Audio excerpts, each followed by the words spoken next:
जन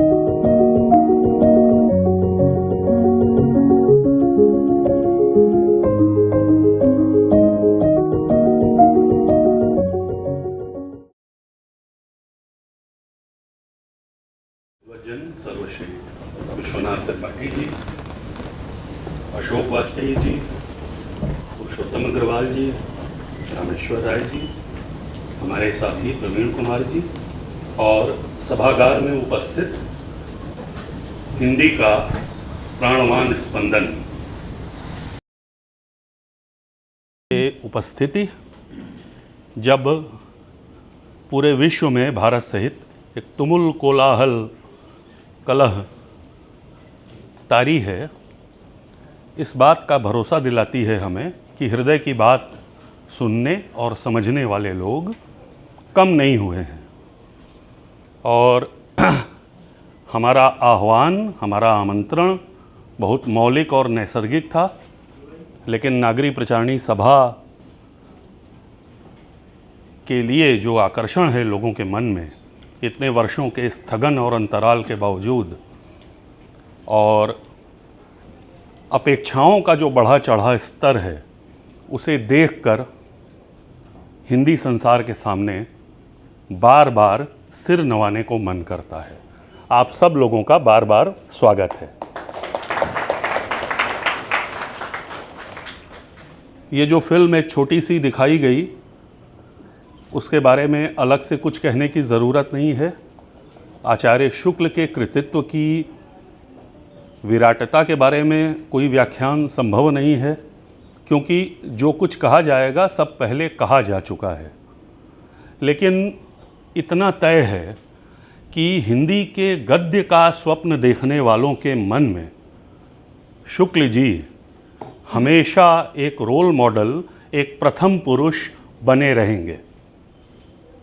एक किताब जो 1929 में पहली बार प्रकाशित हुई और जिसके प्रकाशन के प्रायः 95 वर्ष पूरे होने को आए क्या हो गए। जून 1925 में पहला संस्करण आया था हिंदी के साहित्य इतिहास का। उस किताब को उसके पहले शब्द सागर की भूमिका के रूप में, नागरी प्रचारणी पत्रिका में अलग अलग निबंधों की शक्ल में, और उसके बाद 1940 में संशोधित और प्रवर्धित संस्करण के रूप में शुक्ल जी लगातार लिख रहे थे। एक ऐसी किताब की कल्पना है हमारे मन में, एक ऐसी किताब मूर्त होती है जो सतत लिखी जा रही है। तो एक अप्रतिम गद्य विचार करने वाला, आगे ले जाने वाला, लगातार बार बार लिखे जाकर ही संभव होता है। ये हिंदी साहित्य का इतिहास से निकल कर आने वाला सत्य है। अपनी धारणाओं पर विचार करना, अपने आकलनों पर विचार करना, अपनी शोध की प्रविधि पर पुनर्विचार करना, ये शुक्ल जी का एक दाय है जिसको हिंदी साहित्य का इतिहास पढ़ते हुए, या जैसा कि कई बार कहा गया है कि उसको बंद करके कोने में रख देते हुए भी याद रखना चाहिए। यही बात कहनी थी।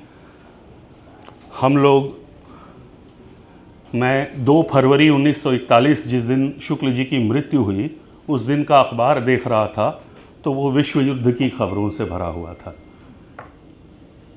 और आज जब हम सब यहाँ एकत्रित हैं तो फिर युद्ध है, शुक्ल जी का कृतित्व। इसलिए एक बात और तय है कि जो क्लासिक्स हैं ये अनुकूल समय की प्रतीक्षा नहीं करते। जो हिंदी की सर्वोत्तमता है वो प्रतिकूलताओं में ही विकसित हुई है, में भी नहीं, में ही। तो प्रतिकूलता से ज़्यादा प्रासंगिक कुछ हो नहीं सकता।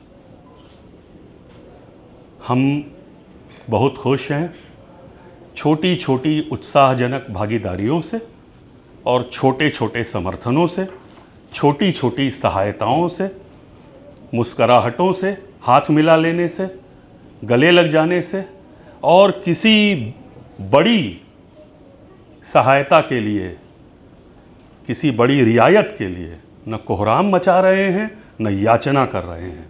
यही आत्माभिमान है जो हमें हमारे पूर्वजों ने दिया है।